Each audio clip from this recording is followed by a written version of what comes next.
Welcome to the leader.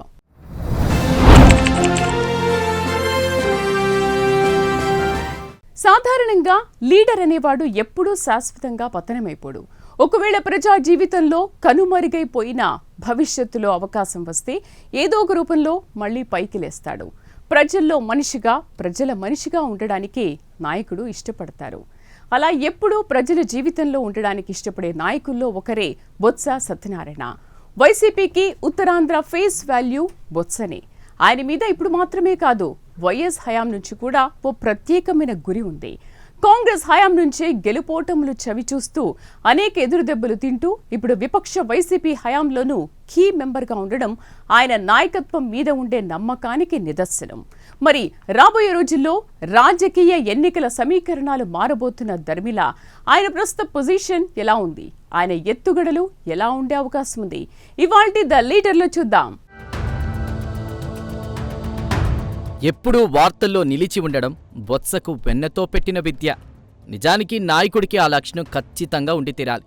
నిశితమైన విమర్శలు చేయడం, అధికార పక్షాన్ని ఇరుకున పెట్టడం, తమ వాయిస్ని బలంగా, ప్రముఖంగా వినిపించడం వంటి లక్షణాలు ఉంటేనే అధికారంలో లేకపోయినా నాయకుడిగా రాణిస్తారు. ఈ విషయంలో ఆరితేరిన వ్యక్తి బొత్స సత్యనారాయణ. అలాంటి బొత్స ఈ మధ్య చాలా తీవ్రస్థాయిలోనే వెక్కి ఏడ్చారు. గతాన్ని తలుచుకుని బావురుమన్నారు. తనను రాజకీయంగా ఉన్నత శిఖరాలకు తీసుకువెళ్లిన మాజీ ముఖ్యమంత్రి వైఎస్ రాజశేఖర్ రెడ్డిని తలుచుకుని తీవ్రమైన భావోద్వేగానికి గురయ్యారు.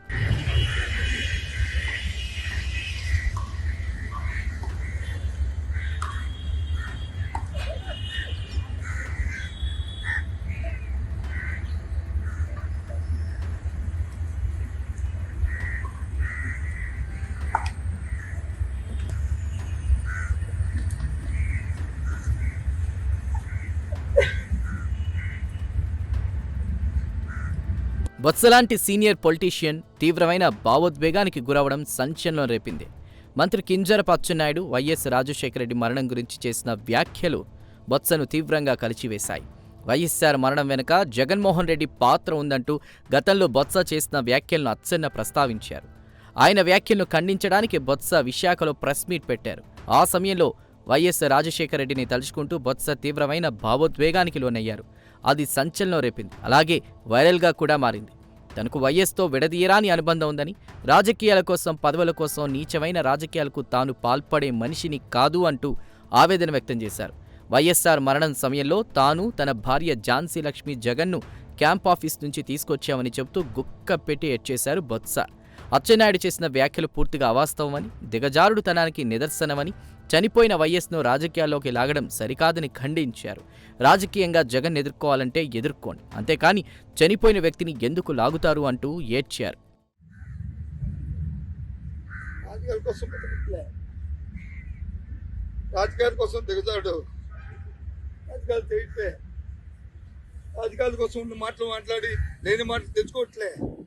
ఆ ఘటన రాజకీయ వర్గాల్లో తీవ్రమైన చర్చాంశంగా మారింది.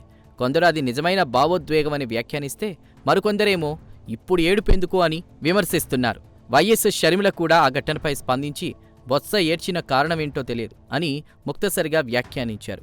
వైఎస్ మరణం గురించి అచ్చెన్నాయుడు చేసిన వ్యాఖ్యలు, అలాగే ఆ సందర్భంలో వైఎస్తో తనకున్న లోతైన అనుబంధాన్ని గుర్తు చేసుకుంటూ భావోద్వేగానికి లోనయ్యారు. అయితే అది అసలైన భావోద్వేగమేనా, లేక రాజకీయ బల ప్రదర్శనలో భాగంగా వచ్చిన ఎమోషనల్ రియాక్షన్ అన్న దాని చుట్టూనే చర్చ నడుస్తోంది. అచ్చెన్న చేసిన తీవ్రమైన వ్యాఖ్యలతో బొత్స డిఫెన్సివ్ కాక తప్పలేదు. అచ్చెన్న వ్యాఖ్యలను లైట్ తీసుకుని మౌనంగా ఉంటే దానికి మరో అర్థం వస్తుంది. అలాగే టీడీపీ ప్రభుత్వం మీద దాడి చేయడానికి జగన్ మావిగన్ అంటూ చేసిన ప్రతిపాదనల ప్రభావం నుంచి జగన్ను సేఫ్గార్డ్ చేసేలా ఆ సందర్భాన్ని బొత్స ఎంచుకున్నారన్న విశ్లేషణలు కూడా ఉన్నాయి. ఇలా పలు భావాల ఘర్షణల నేపథ్యంలో ఆయన తీవ్రమైన సెంటిమెంట్కు లోనయ్యారనే వార్తలొస్తున్నాయి. ఇలా అనేక సందర్భాలను పరిశీలిస్తే ఇంతకుముందే చెప్పుకున్నట్లు ఏపీ రాజకీయాల్లో బొత్స చాలా కీలకమైన వ్యక్తిగా కనిపిస్తారు. మరీ ముఖ్యంగా ఉత్తరాంధ్రలో ఆయన పొజిషన్ టాప్లో కనిపిస్తుంది. రాజకీయాలు సాగరం లాంటివనుకుంటే కొందరు ఆ సాగరాన్ని అత్యంత చాకచక్యంగా ఈదేస్తారు. కొందరు తరంగాలతో పోరాడి శిఖరాలను అందుకుంటారు. అయితే బొత్స ప్రస్థానం గురించి చూస్తే ఆయన్ని మల్టీ పార్టీ పొలిటీషియన్గా పేర్కోవాల్సి ఉంటుంది. కాంగ్రెస్ ద్వారా రాజకీయ జీవితం ఆరంభించి వైసీపీలో పునర్జన్మ పొందిన నాయకుడు బొత్స. ఉత్తరాంధ్రలో రాజకీయం బీజం వేసుకున్నటువంటి ఆయన ఇప్పుడు లెజిస్లేటివ్ కౌన్సిల్లో లీడర్ ఆఫ్ అపోజిషన్గా వైసీపీకి ఓ కొత్త శక్తిగా తయారయ్యారు. బొత్స ఫ్యామిలీకి అంతకుముందు రాజకీయాలతో సంబంధం ఉండేది కాదు. బొత్స ద్వారానే వారి కుటుంబంలో రాజకీయ ప్రగతి బాటలు పరుచుకున్నాయి. ఆయన సోదరుడు కూడా రాజకీయాల్లో కొనసాగుతూ ఉండడం విశేషం. బొత్స దంపతులతో పాటు వారి కుమార్తెను కుమారుణ్ణి కూడా రాజకీయాల్లోకి రప్పించే ప్రయత్నాలు చేస్తున్నారు బొత్స. ఆ మాటలు ఎలా ఉన్నా, ఎలాంటి నేపథ్యం లేకపోయినా రాజకీయాల్లో రాణించడం మాత్రం విశేషమే. 1958 జూలై 9న విజయనగరం జిల్లాలో జన్మించారు బొత్స. ఆయన తండ్రి గురునాయుడు, తల్లి ఈశ్వరమ్మ. వారిది మొదట్నుంచి సాధారణమైన కుటుంబమే. గ్రాడ్యుయేషన్ దాకా చదివారు బొత్స. అయితే రాజకీయాల్లో అత్యంత ఆసక్తి ప్రదర్శించేవారు. అందువల్లే 1990ల చివరిలో కాంగ్రెస్లో చేరి రాజకీయ ప్రయాణం మొదలుపెట్టారు. 1999లో బొబ్బిలి లోక్సభ సీట్ నుంచి ఎంపీగా గెలిచారు. అప్పట్లో అదొక సంచలనం. అటల్ బిహారీ వాజ్పేయి ప్రధానిగా ఉన్న సమయంలో ఏపీలో కాంగ్రెస్ నుంచి కేవలం 5 ఎంపీలు మాత్రమే గెలిచారు. వారిలో ఒకరు బొత్స. అదే ఆయన రాజకీయ జీవితానికి బలమైన పునాది వేసిందనే చెప్పాలి. ఉత్తరాంధ్ర కాంగ్రెస్ నాయకులు, స్థానిక నాయకత్వం ఆయన్ని గుర్తించి అవకాశం ఇవ్వడంతో ఢిల్లీకి పయనమయ్యారు. ఇక ఆ తరువాత 2004-2009లో చీపురుపల్లి అసెంబ్లీ నియోజకవర్గం నుంచి ఎమ్మెల్యేగా వరుస విజయాలు సాధించారు. ఆ విధంగా కాంగ్రెస్లో వరుస గెలుపులతో బొత్స కాంగ్రెస్ నేతల దృష్టిని బలంగా ఆకర్షించారు. పలు మంత్రి పదవులు మాత్రమే కాక ఉమ్మడి రాష్ట్ర పీసీసీ ప్రెసిడెంట్గాను బాధ్యతలు నిర్వహించారు. 2011 నుంచి 14 వరకు ఆయన ఆ బాధ్యతలో పనిచేశారు. సమైక్యాంధ్ర రాష్ట్రానికి ఆఖరు పీసీసీ చీఫ్ బొత్సనే. 2004లో వైఎస్ఆర్ క్యాబినెట్లో హౌసింగ్ మంత్రి అయ్యారు. 2009లో పంచాయతీరాజ్ మంత్రిగా బాధ్యతలు చేపట్టారు. ఇక 2010లో ట్రాన్స్పోర్ట్ మార్కెటింగ్ మంత్రిగా పనిచేశారు. ఆయా సమయాల్లో పీసీసీ నుంచి వినిపించే పేర్లలో బొత్స పేరు కూడా కాబోయే సీఎంగా వినిపించేది. అయితే 2014 ఎన్నికల్లో కాంగ్రెస్ ఓటమి, రాష్ట్ర విభజన ఆయన రాజకీయ జీవితాన్ని తీవ్రంగా ప్రభావితం చేశాయి. 2015 జూన్లో ఫ్యామిలీ మెంబర్స్, మద్దతుదారులతో కలిసి కాంగ్రెస్ను వదిలి వైసీపీలో చేరారు. వైసీపీలో చేరడం అనేది ఆయన రాజకీయ జీవితంలో మూడో మెట్టుగా పేర్కొనాలి. అలాగే వైసీపీకి ఉత్తరాంధ్ర నుంచి బొత్స చేరడం జగన్కు కొత్త ఊపిరి పోసినట్లయింది. ఆ తర్వాత 2019లో మళ్లీ చీపురుపల్లి నుంచి ఎమ్మెల్యేగా గెలిచి జగన్ క్యాబినెట్లో municipal administration and urban development మంత్రిగా బాధ్యతలు నిర్వహించారు. తర్వాత ఎడ్యుకేషన్ మంత్రిగా కూడా పనిచేశారు. వైసీపీ హయాంలో బొత్స నేతృత్వంలో విద్యారంగంలో పెద్ద మార్పులే సంభవించాయి. ఉత్తరాంధ్ర మహిళలు, యువతకు ఉపాధి అవకాశాలు లభించేలా చొరవ తీసుకున్నారు బొత్స. బ్యాక్వర్డ్ క్లాసెస్కు బాహాటంగా మద్దతిచ్చారు. బొత్స పొలిటికల్ హిస్టరీలో చెప్పుకోవాల్సిన అంశం ఏంటంటే, బొత్స కుటుంబం నుంచి ఎవరూ కూడా అంతకుముందు రాజకీయాల్లో రాణించిన దాఖలాలే లేదు. ఇక తండ్రి గురునాయుడు సాధారణ వ్యవసాయ మధ్యతరగతి కుటుంబ యజమాని మాత్రమే. బొత్సతోనే ఆ ఇంట్లో రాజకీయాలు ప్రారంభమయ్యాయి. ఇంకో ఆసక్తికరమైన విషయం ఏంటంటే, బొత్స కూడా రాజకీయాల్లో నిలదొక్కుకోవడానికి ఆయన భార్య ఝాన్సీ ఆ ఇంట్లో అడుగుపెట్టడమే అంటారు విశ్లేషకులు. ఎందుకంటే సత్యనారాయణ, ఝాన్సీల పెళ్లయ్యాకే క్రమంగా వారి కుటుంబం నుంచి రాజకీయాల వైపు అడుగులు పడ్డాయని గమనించాలి. అయితే బొత్స 1999లో ఎంపీ అయ్యాక ఆయన ప్రోత్సాహం, సహకారంతో ఝాన్సీ 2001లో రాజకీయాల్లోకి అడుగుపెట్టారు. భర్త బిజీగా ఉన్నప్పుడు కుటుంబ బాధ్యతలు చూసుకుంటూ ఆయన రాజకీయ ప్రయాణంలో తోడుగా నిలిచారు ఝాన్సీ. ఆమె 2001లో విజయనగరం జిల్లా పరిషత్ చైర్పర్సన్గా ఎన్నికయ్యారు. 2005లో All India Congress Committee nominated మెంబర్గా ఎంపికయ్యారు. ఆ తర్వాత 2006లో బొబ్బిలి లోక్సభ ఎంపీకి జరిగిన ఉప ఎన్నికల్లో గెలిచారు ఝాన్సీ. 2009లో విజయనగరం లోక్సభ ఎంపీగా గెలిచారు. 2015లో భర్తతో కలిసి కాంగ్రెస్ను వదిలి వైసీపీలో చేరిపోయారు. ఇలా కీలకమైన 2 పెద్ద క్యారెక్టర్లు వైసీపీకి ఎంతో కలిసొచ్చాయనే చెప్పాలి.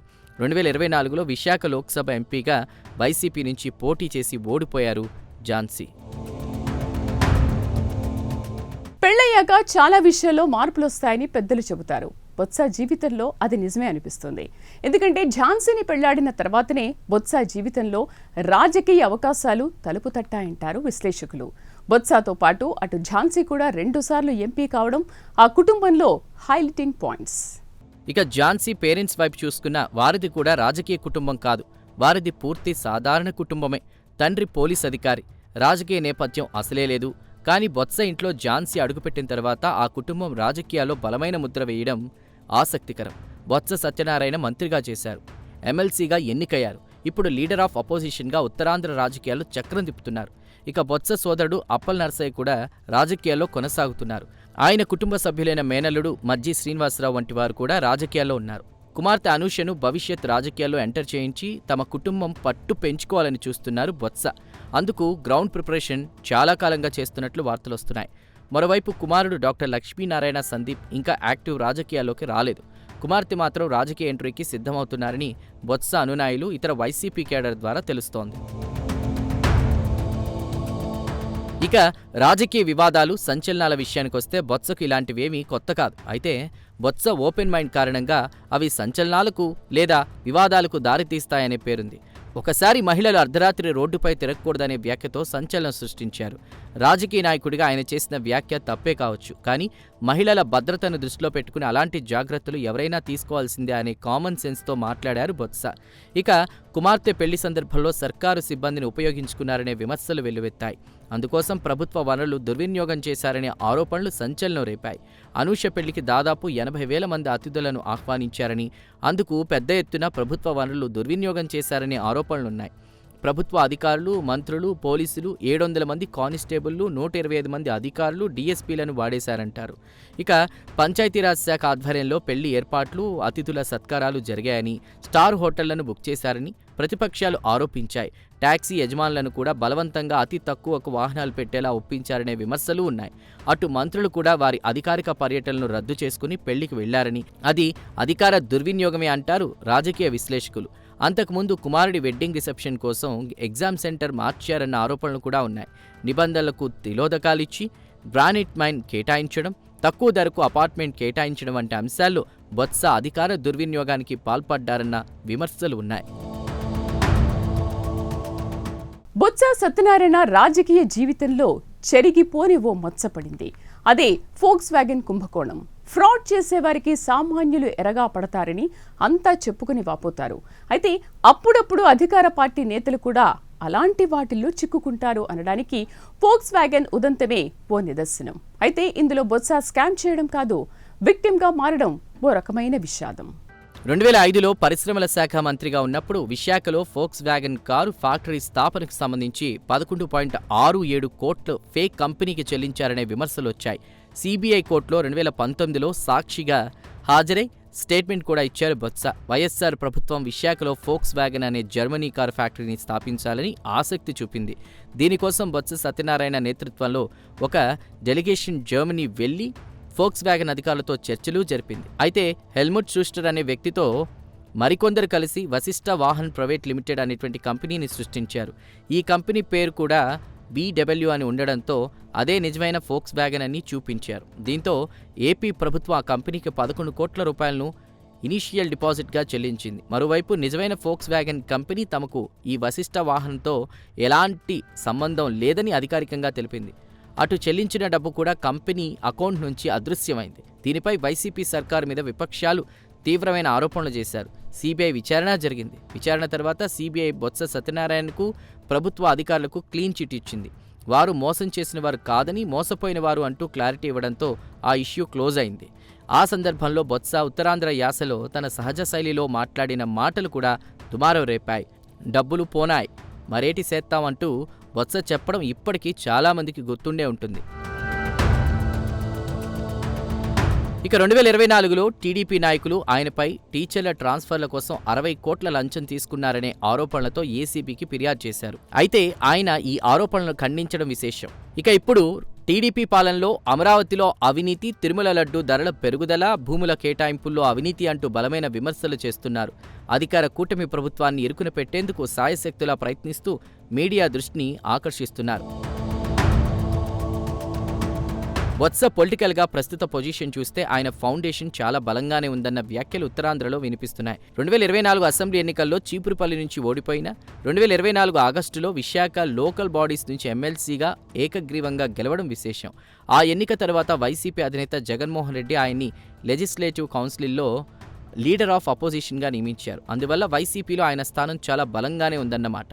స్టేట్ పాలిటిక్స్లో వైసీపీతో పాటు బొత్సను కీ లీడర్గా నిలపడంలో ఎమ్మెల్సీ ఎన్నిక గణనీయమైన పాత్ర పోషించిందనే చెప్పాలి. ఇక్కడ బొత్స మార్క్ రాజకీయ డ్రామా మాత్రమే కాకుండా బొత్స లీడర్షిప్కు జగన్ సహకరించడం కూడా పెద్ద కారణం. విశాఖ, అనకాపల్లి, అల్లూరి సీతారామరాజు జిల్లాల స్థానిక సంస్థల కోటా ఎమ్మెల్సీ ఉప ఎన్నికల్లో మొత్తం 838 ఎలక్టర్లు ఉన్నారు. వారిలో మున్సిపల్ కార్పొరేటర్లు కౌన్సిలర్లు, జెడ్పీటీసీలు, ఎంపీటీసీలు. ఈ సీట్లో ఎమ్మెల్సీగా ఉండే చనిపోయిన వంశీకృష్ణ జనసేనలో చేరి ఎమ్మెల్యేగా ఎన్నికవడంతో ఖాళీ అయింది. ఎమ్మెల్సీగా గెలవడం కోసం బొత్స వేసిన పాచికలు మంచి ఫలితాలు ఇచ్చాయి. కానీ బొత్సకు అలా పూర్తిగా సహకరించి టాప్ ప్రయారిటీ ఇచ్చిన వ్యక్తి జగన్. ఎమ్మెల్సీ ఎన్నికల సందర్భంలో జగన్ పాచికలు వేయడం, బొత్స అమలు చేయడం, అటు కూటమి కూడా గౌరవంగా తప్పుకోవడం గమనించాల్సిన అంశాలు. ఏతావాతా ఉత్తరాంధ్ర నుంచి బొత్సను ఒక వ్యక్తిగా కాక జగన్ ఒక శక్తిగా గుర్తించడమే ఇక్కడ కీ పాయింట్. ఇక గెలుపు కోసం బొత్స వేసిన పాచికలు ఆయన ఏకగ్రీవ గెలుపుకు అద్భుతంగా పనికొచ్చాయి. వైసీపీ అధినేత వైఎస్ జగన్ స్వయంగా రూపొందించిన మాస్టర్ ప్లాన్ అత్యంత కీలకం. జగన్ బొత్సకు ఉత్తరాంధ్రలో ఉన్న ఇన్ఫ్లుయెన్స్ కారణంగా ఆయన బొత్సనే అభ్యర్థిగా ఎంచుకున్నారు. సీనియారిటీ, ఆర్థికంగా బలంగా ఉండడం, కుటుంబం సపోర్ట్ ఉండడం వంటి అంశాలతో జగన్ బొత్సనే ఎంపిక చేశారు. గుడివాడ అమర్నాథ్, ఎంవీవీ సత్యనారాయణ వంటి వారు ఎమ్మెల్సీ సీటు ఆశించినా జగన్ బొత్సకే ఫిక్స్ చేశారు. వైఎస్ఆర్సీపీకి సుమారు 530 ఓట్లు ఉన్నాయి. కూటమి పార్టీలు చేసే ప్రలోభాలకు లొంగకుండా ఉండేందుకు ఎలక్టర్లను బెంగళూరు, నార్త్ ఇండియా వంటి ప్రాంతాలకు క్యాంపులకు తరలించారు. ఇలా జగన్ వేసిన ఎత్తుగడే బొత్స గెలుపుకు బాగా ఉపకరించిందని చెప్పాలి. ఇక బొత్స మీద స్థానిక పార్టీ నాయకులు అసంతృప్తి ఉన్నా జగన్ డెసిషన్తో పార్టీ యూనిటీని కాపాడగలిగారు. మరోవైపు కూటమి ప్రభుత్వం కూడా మొదట్లో పోటీ చేయాలని తీవ్రంగా ఆలోచించింది. గతంలో కొంతమంది వైసీపీ నుండి టీడీపీ వైపు వచ్చేశారు కూడా. ఇప్పుడు కూడా అదే జరుగుతుందని చంద్రబాబు నాయుడు ఆశించారు. కానీ అందుకు అవకాశం లేకుండా పోయింది. దీంతో కూటమి ప్రభుత్వం చివరికి వైదొలిగింది. ఎందుకంటే అసెంబ్లీ ఎన్నికల్లో భారీ విజయం సాధించిన తర్వాత ఈ సీటు కూడా గెలుచుకోవాలని చంద్రబాబు నాయుడు భావించారు. కానీ ఓటు లెక్కలు చూసేసరికి తేడా చాలా ఎక్కువగా ఉంది. ఎన్డీఏకు 210 ఓట్లు మాత్రమే ఉండగా డిఫెక్షన్స్తో కూడా 300కు మించి డిగ్నిటీతో వ్యవహరిస్తామని, గెలవడం కంటే డిగ్నిటీగా వ్యవహరించడమే తమకు ముఖ్యమని పోటీ నుంచి వైదొలుగుతున్నట్లు నిర్ణయించారు. ఆ విధంగా బొత్స ఎమ్మెల్సీగా ఏకగ్రీవంగా ఎన్నికయ్యారు. బొత్స గెలుపు ఎలాంటి పోరాటం లేకుండానే జరిగింది. కానీ దాని వెనుక జగన్ వ్యూహం చాలా కీలకమైనదిగా గ్రహించాలి. అలాగే అనవసరంగా పోటీకి దిగినా ఓడిపోక తప్పదని గ్రహించిన ఎన్డీఏ నేతల సమయస్ఫూర్తిని కూడా గమనించాలి. అధికారంలో ఏ పార్టీ ఉన్నా ప్రతిపక్షంగా వైఎస్ఆర్సీపీకి ఉత్తరాంధ్రలో ఉన్న బలానికి ఇది నిదర్శనంగా మారింది. ఈ పరిణామాల నేపథ్యంలో 2029 ఎన్నికల్లో వైసీపీ గెలిస్తే మళ్లీ మంత్రి పదవి లేదా మరిన్ని కీలకమైన బాధ్యతలు తనకే కట్టబెడతారని బొత్స ఆశిస్తున్నారు. అంతేకాదు రాజకీయ విశ్లేషకులు కూడా అదే అభిప్రాయాన్ని వ్యక్తం చేస్తూ ఉండడం విశేషం. బొత్స సత్యనారాయణ రాజకీయ జీవితంలో వివాదాలు ఎదురయ్యాయి, సంచలనాలు ఎదురేగాయి, అవినీతి ఆరోపణలు దూసుకొచ్చాయి. కుమార్తె పెళ్లి సందర్భంగా అధికార దుర్వినియోగానికి పాల్పడ్డట్లు ఆరోపణలతో పాటు వోక్స్ వ్యాగన్ కుంభకోణంలో తన పాత్ర లేకపోయినా స్కామ్ జరిగింది అనడానికి సాక్షిగా కోర్టులో వివరణ ఇచ్చుకున్నారు. అయితే ఆయన జీవితంలో ఎన్ని ఆరోపణలు, విమర్శలు చెలరేగినా బొత్స ఇప్పుడు తన స్టాండ్ మార్చుకోలేదు. వైఎస్ మరణం తర్వాత జగన్కు పూర్తి స్థాయిలో అండగా నిలబడ్డాడు. తనకు రాజకీయ భవిష్యత్తునిచ్చిన కాంగ్రెస్ను వదిలి వైసీపీలో చేరిపోయారు. అదే అనుబంధాన్ని నేటికి కొనసాగిస్తున్నారు. ఆ భావోద్వేగాన్ని ఇప్పటికీ ఆయన ప్రదర్శిస్తున్నారు. ఇలాంటి వెనకడుగు వెయ్యని నైజమే ఒక లీడర్కు అసలైన గుర్తింపుగా శాశ్వతంగా నిలుస్తుందని చెప్పాలి. ఇది వాటి ద లీడర్ ప్రత్యేక కార్యక్రమం. మరో లీడర్తో నెక్స్ట్ ఎపిసోడ్లో మళ్ళీ కలుద్దాం. నమస్తే.